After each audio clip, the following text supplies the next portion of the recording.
Hello friends, welcome to Rajneet medical education. इस lecture में हम डिस्कस करेंगे आयरन डेफिशिएंसी एनीमिया। बहुत इंपॉर्टेंट टॉपिक है, हिमेटोलॉजी के अंडर आता है। So let's start the video. So anaemia या फिर आयरन डेफिशिएंसी एनीमिया हम इसमें डिस्कस करें। ये एनीमिया का सबसे कॉमन टाइप है। बहुत इंपॉर्टेंट टॉपिक है, काफ़ी सारे क्वेश्चंस इसमें आते हैं एग्जाम पॉइंट ऑफ व्यू से। सो एनीमिया क्या होता है? सबसे पहले एनीमिया एक ऐसी कंडीशन है, हिमेटोलॉजी के अंडर ये आती है। ऐसी कंडीशन है जिसमें आरबीसीज, रेड ब्लड सेल का काउंट या फिर हीमोग्लोबिन का जो लेवल है वो ब्लड में लो हो जाता है। So anaemia is a medical condition in which red blood cell का काउंट या फिर haemoglobin is below normal in blood. अब रेड ब्लड सेल्स जो है ये हमारे बोन मैरो में मैच्योर होते हैं। मैच्योर रेड ब्लड सेल में क्या होता है? हीमोग्लोबिन प्रेजेंट होता है। अब ये जो हीमोग्लोबिन है ये बहुत इंपॉर्टेंट है। ये एक प्रोटीन है, पिगमेंटेड प्रोटीन है। ये पिगमेंट भी प्रोवाइड करता है हीमोग्लोबिन रेड ब्लड सेल्स को। इसलिए जो ब्लड सेल्स है, रेड ब्लड सेल्स, ये रेड हैं। तो जो कलर है ब्लड का वो इसलिए रेड है, that is because of haemoglobin. तो ये हीमोग्लोबिन ऐसा प्रोटीन है, ये इसलिए जरूरी है कि ये ऑक्सीजन जो है ये ऑक्सीजन को कैरी करता है और टिश्यूज तक पहुंचाता है। अब एक हीमोग्लोबिन 4 ऑक्सीजन मॉलिक्यूल को कैरी कर सकता है।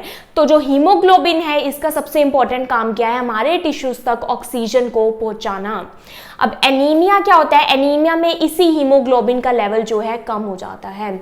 अगर हीमोग्लोबिन लो हो गया है ब्लड में तो हीमोग्लोबिन का डायरेक्ट कनेक्शन किससे है? रेड ब्लड सेल से, क्योंकि रेड ब्लड सेल के अंदर ही ये प्रेजेंट है। सबसे पहले अगर हीमोग्लोबिन कम हो गया तो इट मीन्स ऑक्सीजन प्रॉपर नहीं पहुंच पाएगी टिश्यूज तक, टिश्यूज को हाइपोक्सिया की कंडीशन हो जाएगी।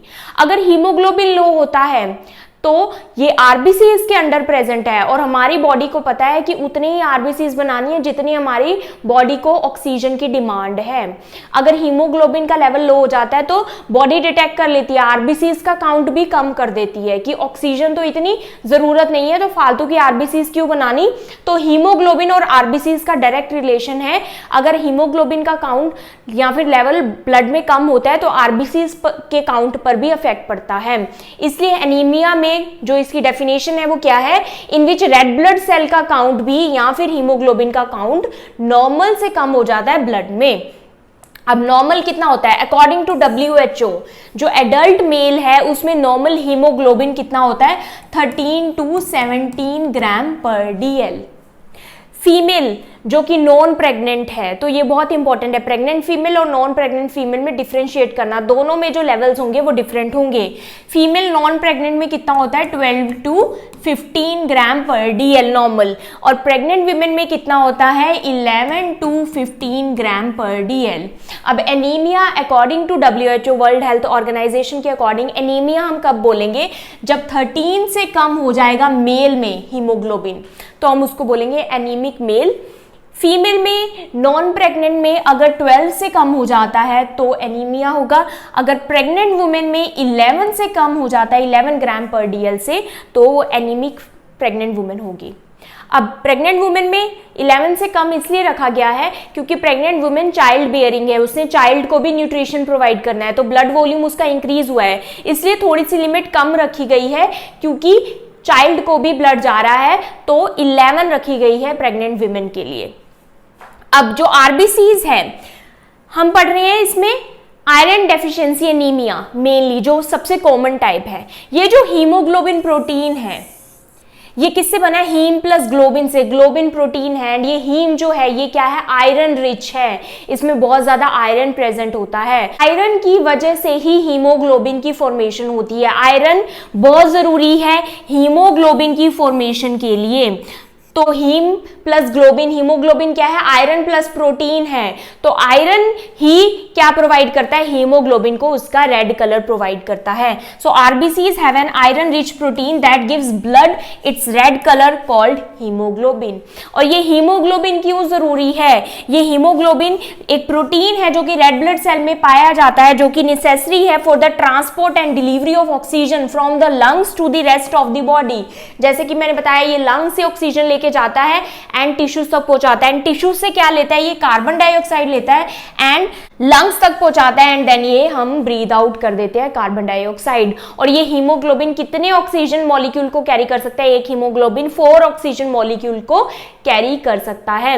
सो ओवरऑल मेरा कहने का क्या मतलब है कि एनीमिया क्या होता है, जब हीमोग्लोबिन या फिर रेड ब्लड सेल का काउंट कम हो जाता है, हीमोग्लोबिन अगर लो हो जाता है, नॉर्मल वैल्यूज ये हैं, तो हमारी जो टिश्यूज हैं उसको ऑक्सीजन नहीं मिलेगी, क्योंकि हीमोग्लोबिन का काम क्या है, ऑक्सीजन को कैरी करना, लंग्स से टिश्यूज तक पहुंचाना, एंड टिश्यू से कार्बन डाइऑक्साइड लंग्स तक पहुंचाना, एंड देन लंग्स से ब्रीथ आउट कर देना। और हीमोग्लोबिन से ही हमारे ब्लड को रेड कलर प्रोवाइड होता है। और ये हीमोग्लोबिन की फॉर्मेशन के लिए वेरी इंपॉर्टेंट पॉइंट क्या जरूरी है, आयरन जरूरी है। नाउ अब हम पढ़ेंगे आयरन डेफिशिएंसी एनीमिया। तो आपको नेम से ही क्लियर है, आयरन की डेफिशिएंसी की वजह से एनीमिया, क्योंकि हीमोग्लोबिन के बनने के लिए क्या चाहिए, आयरन चाहिए। तो अगर आयरन ही नहीं होगा तो क्या हीमोग्लोबिन नहीं बनेगा। तो ये सबसे कॉमन टाइप है एनीमिया का। तो अगर क्वेश्चन आता है सबसे कॉमन टाइप कौन सा है एनीमिया का, तो वो कौन सा है, आयरन डेफिशिएंसी एनीमिया। इंडिया में बहुत ज्यादा देखने को मिलता है। Low iron in the body causes this anaemia. Low iron की वजह से हीमोग्लोबिन का जो काउंट है या फिर लेवल है वो कम हो जाता है। It due to deficiency of iron in diet. 3 चीजों से हो सकता है, या तो हम डाइट में कम आयरन ले रहे हैं, डाइट में भी ये सबसे ज्यादा जो रिच सोर्स इसका होता है आयरन का वो होते हैं meat, eggs, fish. So basically जो नॉन वेजिटेरियन जितने भी फूड है उनमें आयरन रिच होता है। प्लांट्स में भी ये पाया जाता है। प्लांट्स में जो डार्क ग्रीन लीफी वेजिटेबल्स होते हैं उसमें आयरन होता है, जैसे कि स्पिनिच में, पालक में होता है। लेकिन जो एनिमल में जो आयरन मिलता है हमको डाइट से, वो इजीली एब्जॉर्ब हो जाता है हमारी बॉडी में, लेकिन जो प्लांट से मिलता है वो इतनी इजीली एब्जॉर्ब नहीं होता। इसलिए जो वेजिटेरियंस होते हैं, अगर वो अपनी डाइट में ग्रीन लीफी वेजिटेबल्स नहीं ले रहे या फिर आयरन रिच फूड्स नहीं ले रहे, तो उनको आयरन की डेफिशिएंसी इजीली देखने को मिलती है। सेकेंड रीजन क्या हो सकता है, इनएडिक्वेट एब्जॉर्प्शन। कोई ऐसी डिसीज कंडीशन है जिससे हमारे गैस्ट्रोइंटेस्टाइनल ट्रैक्ट से आयरन एब्जॉर्ब नहीं हो रहा, तो दैट इज इनएडिक्वेट एब्जॉर्प्शन। तीसरा कोज क्या हो सकता है, एक्सेसिव लॉस ऑफ आयरन। हमारी बॉडी से बहुत ज्यादा आयरन का लॉस हो गया है। सपोज हमारी बॉडी से बहुत ज्यादा ब्लड का लॉस हो गया, कोई ट्रॉमा हो गया, इंजरी हो गई है, तो ब्लड के साथ साथ बॉडी से क्या जा रहा है, हीमोग्लोबिन जा रहा है, रेड ब्लड सेल्स जा रहे हैं ना, तो आयरन की भी बहुत ज्यादा कमी हो जाएगी। और bone marrow needs iron to make haemoglobin. Iron चाहिए हीमोग्लोबिन की फॉर्मेशन के लिए, बोन मैरो में बनता है रेड ब्लड सेल्स, ये सभी बोन मैरो में होता है।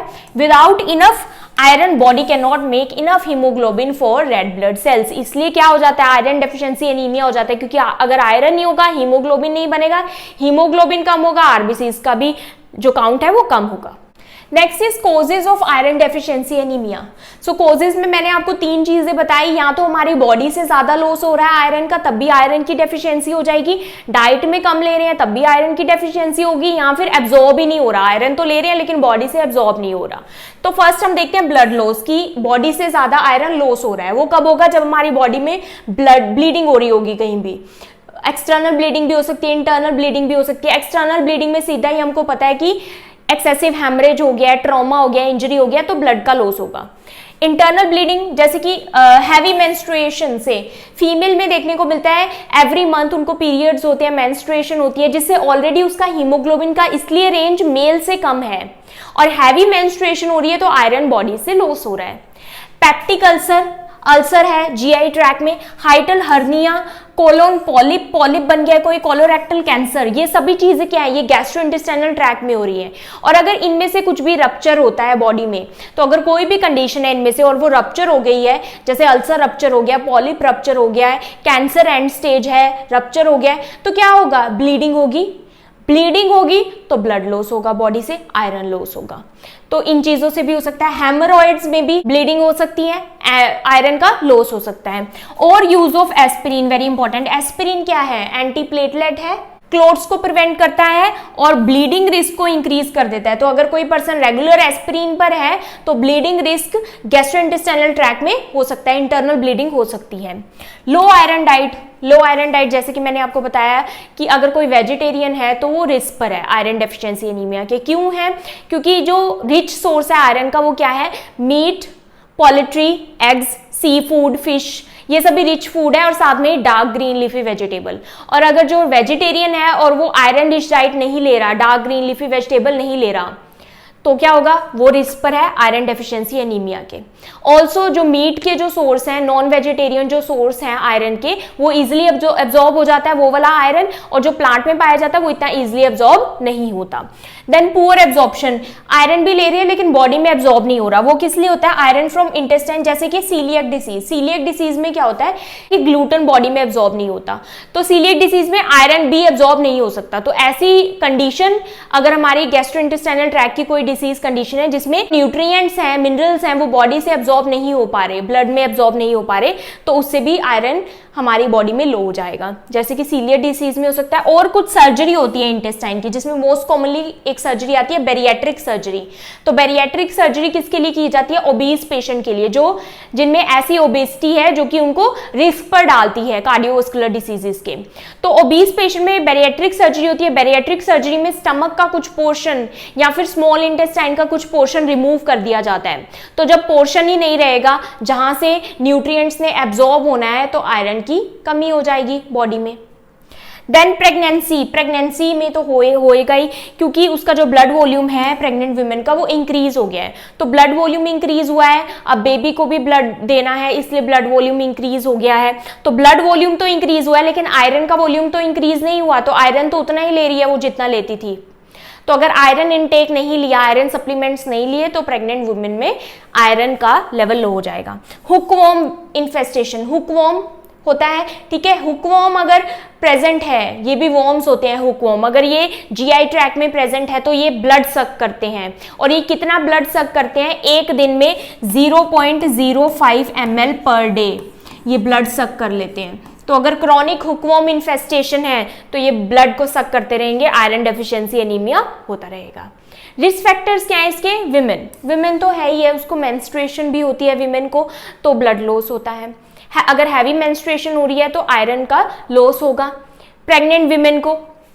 देन इन्फेंट्स एंड चिल्ड्रन में कैसे, देखो इन्फेंट क्या करते हैं, या फिर जो चिल्ड्रन हैं, अगर तो इन्फेंट प्रीमेच्योर है तो उसमें तो आयरन का कमी देखने को मिलेगी ही, ठीक है। और ऐसे इन्फेंट अगर वो टर्म भी है, चिल्ड्रन भी है, अगर लो आयरन डाइट ले रहे हैं तब भी, अगर मिल्क, क्योंकि बच्चे क्या है मिल्क बहुत ज्यादा पीते हैं, तो ये बहुत इंपॉर्टेंट है, बच्चे और जो छोटे बच्चे हैं वो मिल्क पर डिपेंड रहते हैं। तो मिल्क क्या करता है, मिल्क आयरन की एब्जॉर्प्शन को कम करता है। तो ये बहुत इंपॉर्टेंट है कि आयरन की एब्जॉर्प्शन को कौन रोकता है, दैट इज मिल्क डिक्रीज करता है आयरन की एब्जॉर्प्शन को, और अगर ओवर फीडिंग ऑफ मिल्क हो रही है तो आयरन की डेफिशिएंसी हो सकती है। वेजिटेरियंस, मैंने आपको ऑलरेडी बता दिया वेजिटेरियंस में क्यों होगा। फ्रीक्वेंट ब्लड डोनर्स, अगर कोई बार बार ब्लड डोनेट करता है तो भी आयरन का जो स्टोर है वो बॉडी में कम हो सकता है। Next is symptoms. अब सिम्टम्स क्या आएंगे, देखो सिम्टम्स आपने याद रखने हैं। अगर बॉडी में ब्लड की कमी हो रही है, सिंपली हीमोग्लोबिन की कमी हो रही है, हीमोग्लोबिन का काम क्या है, टिश्यूज को ऑक्सीजन देना, तो अब टिश्यूज तक ऑक्सीजन नहीं पहुंच रही, हमारी बॉडी को ऑक्सीजन नहीं पहुंच रही, तो हमारी बॉडी अच्छे से काम नहीं करेगी जब तक उसको ऑक्सीजन नहीं मिलेगी। तो देखो क्या क्या सिम्टम्स आते हैं, एक्सट्रीम फैटीग, थकावट होगी बहुत ज्यादा, वीकनेस होगी, पेल स्किन। तो इसमें स्किन कैसी रहेगी, पेल रहेगी। तो जैसा जो ब्लड, जब हमारी बॉडी में प्रॉपर ब्लड होता है, प्रॉपर हीमोग्लोबिन होता है, तो जो हमारी बॉडी का एक लाइट रेडिश सा कलर होता है वो नहीं रहेगा, पेलर स्किन होगी। लेकिन इस पेलर स्किन को आप उससे मत कंफ्यूज करना जॉन्टिस से। जॉन्टिस में क्या होता है, बिल्कुल दिखता है कि येलो स्किन है, उसमें येलोइश टिंट होता है। इसमें पेलर स्किन का क्या मतलब है कि जो रेडिश जो कलरेशन होती है ब्लड की वजह से वो नहीं रहेगा। Then tachycardia means increase heart rate, वो इसलिए रहेगा क्योंकि हमारे टिश्यूज तक ऑक्सीजन नहीं पहुंच रही। अब जो हार्ट है वो पूरी ट्राई कर रहा है हमारे बॉडी को ब्लड देने की, ऑक्सीजन देने की, तो हार्ट अपना फंक्शन इंक्रीज कर देगा, हार्ट अपनी पंपिंग इंक्रीज कर देगा, इसलिए हार्ट रेट इंक्रीज हो जाएगा। तो ये कॉम्पनसेटरी मैकेनिज्म है। शॉर्टनेस ऑफ ब्रेथ क्यों होगी, क्योंकि हाइपोक्सिया की कंडीशन है, बॉडी में ऑक्सीजन नहीं मिल रही। इसमें रेस्पिरेटरी रेट भी इंक्रीज हो सकता है, वो तब हो सकता है अगर बॉडी को ऑक्सीजन नहीं मिलती, तो रेस्पिरेटरी रेट भी इंक्रीज देखने को मिलेगा। कोल्ड हैंड्स एंड फीट, हाथ पैर ठंडे इसलिए देखने को मिलेंगे, हमारी बॉडी में ऑक्सीजन की कमी है, टिश्यूज तक ऑक्सीजन पहुंच नहीं रही। अब बॉडी क्या करिए, पेरिफेरल वेजोकंस्ट्रिक्शन करिए, जो हमारी पेरिफ्रीज हैं, हाथ पैर, हैंड्स, लेग्स, आर्म्स, इनको क्या करेगी, यहाँ की वेसल्स को कॉन्स्ट्रिक्ट कर देगी, नैरो कर देगी, ताकि जो ब्लड है वो हमारे वाइटल ऑर्गन्स तक पहुंच सके, हमारे हार्ट को पहुंचे, हमारे ब्रेन को पहुंचे, क्योंकि उनकी डेथ नहीं होनी चाहिए। हाथ पैरों की डेथ हो जाए कोई चक्कर नहीं है, बॉडी तो चलती रहेगी, हमारे वाइटल ऑर्गन्स की डेथ नहीं होनी चाहिए। इसलिए प्रायोरिटी क्या है, वाइटल ऑर्गन्स है। इसलिए जो हमारे हाथ और पैर होते हैं वो ठंडे देखने को मिलेंगे सीवियर एनीमिया में। इन्फ्लामेशन और सोरनेस ऑफ टंग, जो टंग है, जीभ है, उसमें भी चेंजेस देखने को मिलेंगे। समटाइम्स क्या होता है, जीभ जो टंग है वो बिल्कुल प्लेन नजर आती है, वहां के जो पेपिले हैं वो प्लेन नजर आते हैं। टंग्स में चेंजेस देखने को मिलेंगे। ब्रिटल नेल्स, वेरी इंपॉर्टेंट, कोइलोनिकिया, क्या बोलते हैं, ब्रिटल नेल्स इसको बोलते हैं, कोइलोनिकिया। ब्रिटल नेल्स और spoon shaped nails, very important, spoon shaped nails. जिनको आयरन डेफिशिएंसी एनीमिया होती है उनके जो नेल्स होते हैं वो इस तरह से होते हैं, स्पून की शेप के। तो जैसे स्पून होता है, हमारे नेल्स वैसे क्या है, इस शेप में है, राउंड, तो उनके शेप कैसी हो जाएगी, ऐसी हो जाएगी, इस तरह से। इसको क्या बोलते हैं, स्पून शेप नेल्स। और ये नेल्स ब्रिटल भी, इजिली टूट भी सकते हैं। इसको क्या बोलते हैं, कोइलोनिकिया बोलते हैं। Then unusual craving for things like ice, dirt, starch, इसको क्या बोलते हैं, पाइका। पाइका क्या है कि आयरन की अगर कमी होती है तो पर्सन को क्रेविंग होती है किसकी, खाने पीने की नहीं, मिट्टी खाने की, ऐसी चीजें खाने की जो अनयूजुअल हो, जैसे कि स्टार्च खा लो, बर्फ खा लो, ऐसी ऐसी क्रेविंग्स होती है। तो वो हमारी बॉडी बता रही है कि आयरन की कमी है। Poor appetite specially in infants and children, और भूख भी नहीं लगती। देन कॉम्प्लिकेशंस इसकी क्या है, कॉम्प्लिकेशंस हो सकती है, हार्ट प्रॉब्लम हो सकती है, अगर सीवियर है तो हार्ट में प्रॉब्लम आ सकती है, क्योंकि हार्ट पूरा कॉम्पनसेट कर रहा है, बॉडी को ब्लड देने की पूरा ट्राई कर रहा है हार्ट, इसलिए इरेगुलर हार्ट बीट हो सकती है, टेकिकार्डिया, इरेगुलर रिदम्स आ सकती है, एंड लार्ज हार्ट, हार्ट ज्यादा वर्क कर रहा है तो उसका साइज एंड लार्ज हो सकता है, हार्ट फेलियर भी हो सकता है। और क्या हो सकता है, प्रॉब्लम ड्यूरिंग प्रेगनेंसी, अगर प्रेग्नेंट विमेन है और उसमें आयरन की कमी है तो बेबी का जो बर्थ वेट है वो लो होगा, प्रीमेच्योर बेबी होगा, लो बर्थ वेट बेबी होगा। डिलेड ग्रोथ, अब आयरन या फिर जो हीमोग्लोबिन है, आयरन की कमी अगर बच्चों में देखने को मिलती है तो उसमें डिलेड ग्रोथ और डेवलपमेंट जो बच्चे की है वो डिले होगी, जिस के अकॉर्डिंग जैसे जो दूसरा बच्चा होगा उसमें नॉर्मल हीमोग्लोबिन या फिर नॉर्मल आयरन होगा, तो उसमें जैसे ग्रोथ होगी वैसे आयरन डेफिशिएंसी एनीमिया वाले बच्चे में नहीं होगी। Increase susceptibility to infection in children, और इन्फेक्शन भी जल्दी कैच होगा। डायग्नोसिस इसका क्या है, सबसे पहले हीमोग्लोबिन का लेवल चेक करेंगे। तो हीमोग्लोबिन हमने देख लिया कि WHO के अकॉर्डिंग कितना होना चाहिए, तो अगर मेल में 13 से कम है या फिर जो फीमेल है उसमें 12 से कम है और अगर प्रेग्नेंट विमेन में 11 से कम है तो एनीमिया में आता है। देन आता है सीरम फेरिटीन, तो ये बहुत इंपॉर्टेंट है। अगर आपको आता है कि बेस्ट टेस्ट कौन सा है एनीमिया को डिटेक्ट करने के लिए, तो वो क्या है, सीरम फेरिटीन। फेरिटीन क्या होता है, फेरिटीन स्टोरेज फॉर्म होती है आयरन की टिश्यूज में, तो टिश्यूज में फेरिटीन की फॉर्म में आयरन स्टोर होता है और जब भी बॉडी को जरूरत पड़ती है तो आयरन बोन मैरो यूज कर लेती है। तो फेरिटीन का जो नॉर्मल लेवल है वो मेल में होता है 30 to 400 नैनोग्राम पर मिल और फीमेल में होता है 15, इसका हाफ लगा लो, 15 to 200 नैनोग्राम पर मिल। तो अगर इससे कम है तो आयरन का जो स्टोरेज फॉर्म है वो बॉडी में प्रेजेंट नहीं है, इट मींस आयरन यूज के लिए बॉडी में प्रेजेंट नहीं है। तो सीरम फेरिटीन सबसे कॉमन टेस्ट है, कम्युनिटी में किया जाता है, बेस्ट टेस्ट भी है। देन हिमेटोक्रिट और पीसीवी, पैक सेल वॉल्यूम, दोनों एक ही है। हिमेटोक्रिट या फिर पीसीवी क्या बताता है कि रेड ब्लड सेल का कितना वॉल्यूम है ब्लड में। अब इसमें बहुत इंपॉर्टेंट कैसे पता चलेगा, देखो आरबीसीज का साइज और कलर चेंज हो जाता है, वेरी इंपॉर्टेंट। आरबीसीज का साइज और कलर क्यों चेंज हो जाता है, देखो आयरन नहीं है तो हीमोग्लोबिन नहीं है। आयरन क्या प्रोवाइड करता है या हीमोग्लोबिन क्या प्रोवाइड करता है, आरबीसीज को उसका कलर प्रोवाइड करता है जिससे रेड कलर होते हैं। तो रेड कलर नहीं होगा तो कलर थोड़ा फीका पड़ जाएगा, तो उसको क्या बोलते हैं, हाइपोक्रोमिक। तो हाइपोक्रोमिक रेड ब्लड सेल्स होंगे, वैसा कलर जो रेड ब्लड सेल्स का होना चाहिए उससे फीका होगा, हाइपोक्रोमिक होगा।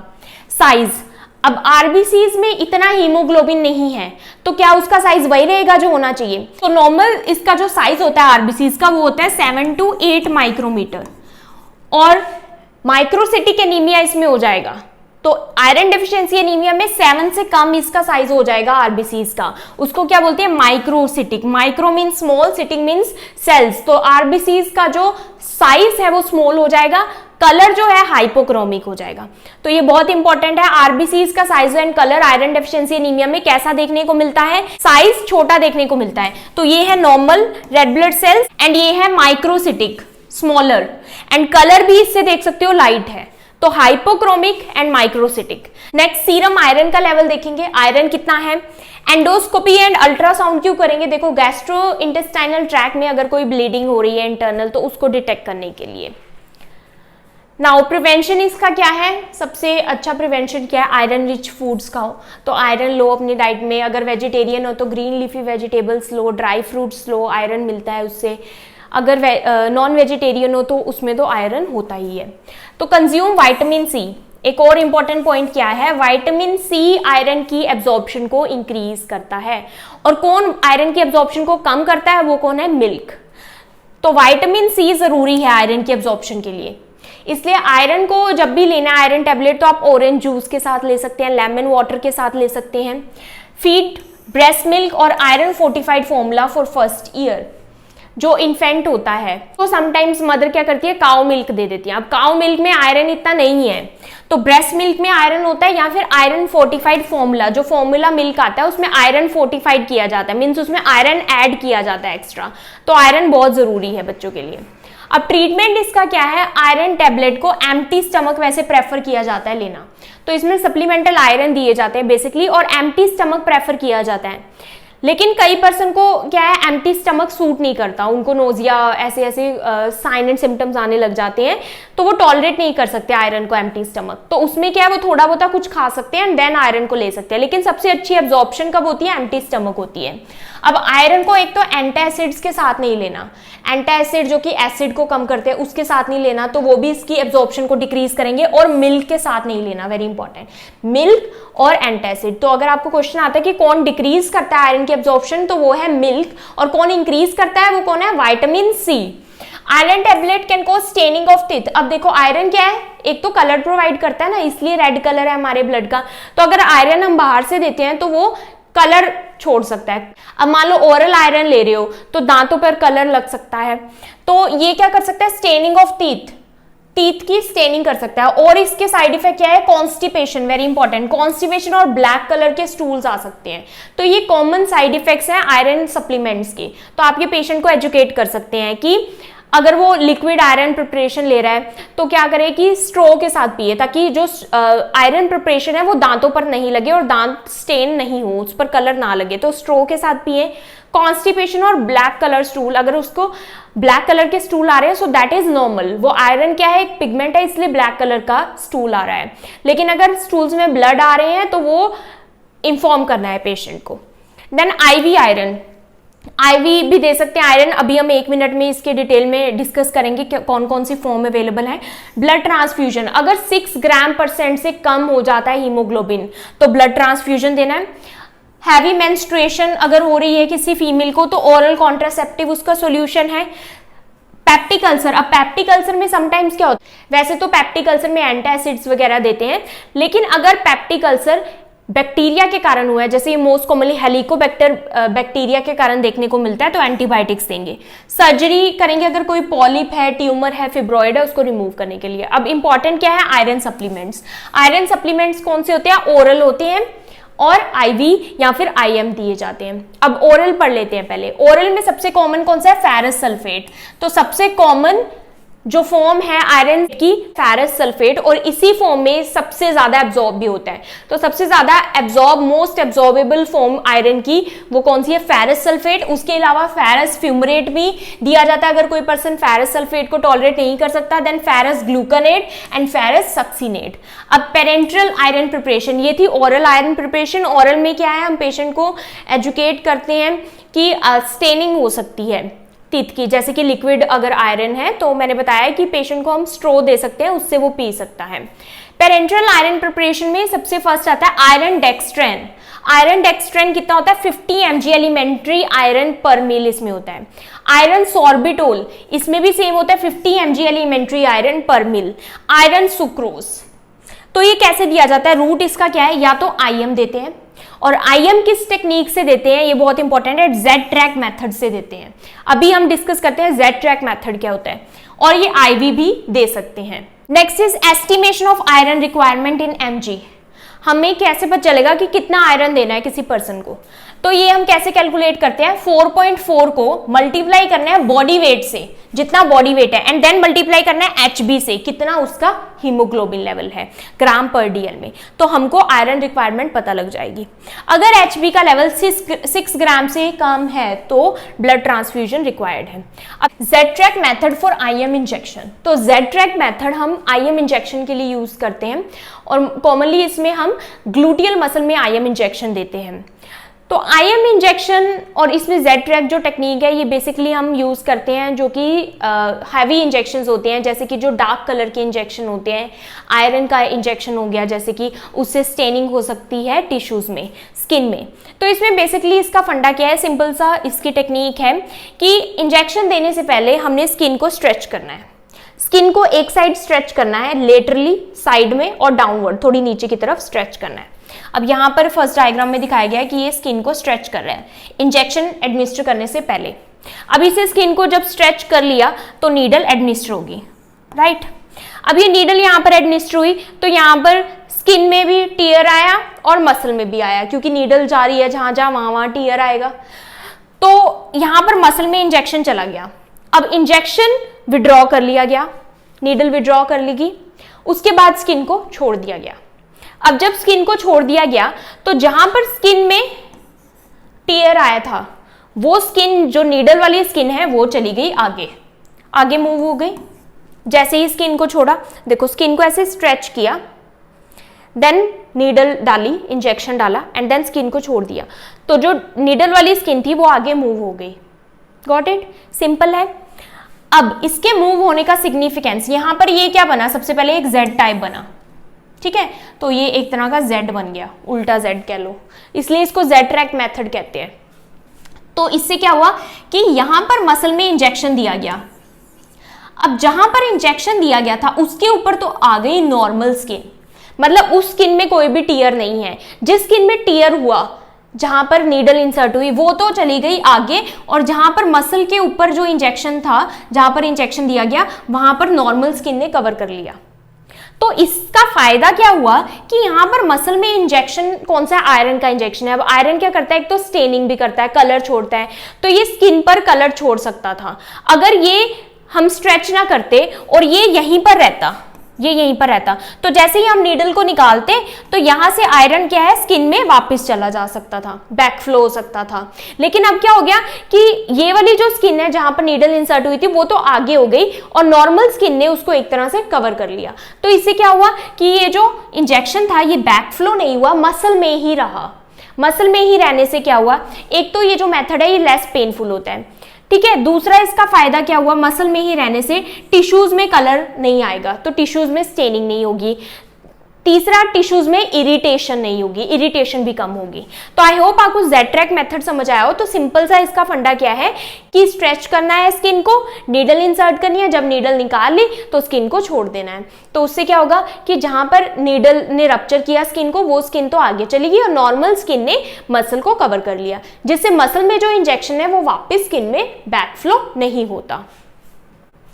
सो आई होप आपको आयरन डेफिशिएंसी एनीमिया क्लियर हुआ हो, क्योंकि ये बहुत इंपॉर्टेंट टॉपिक है। सो इसका मैं एक नेक्स्ट लेक्चर भी बनाऊंगी जिसमें मैं MCQs डिस्कस करूंगी आयरन डेफिशिएंसी एनीमिया से रिलेटेड। सो आई होप आपको ये टॉपिक क्लियर हुआ हो, and if you understood this video then please like, subscribe and share to my channel. Thank you for watching.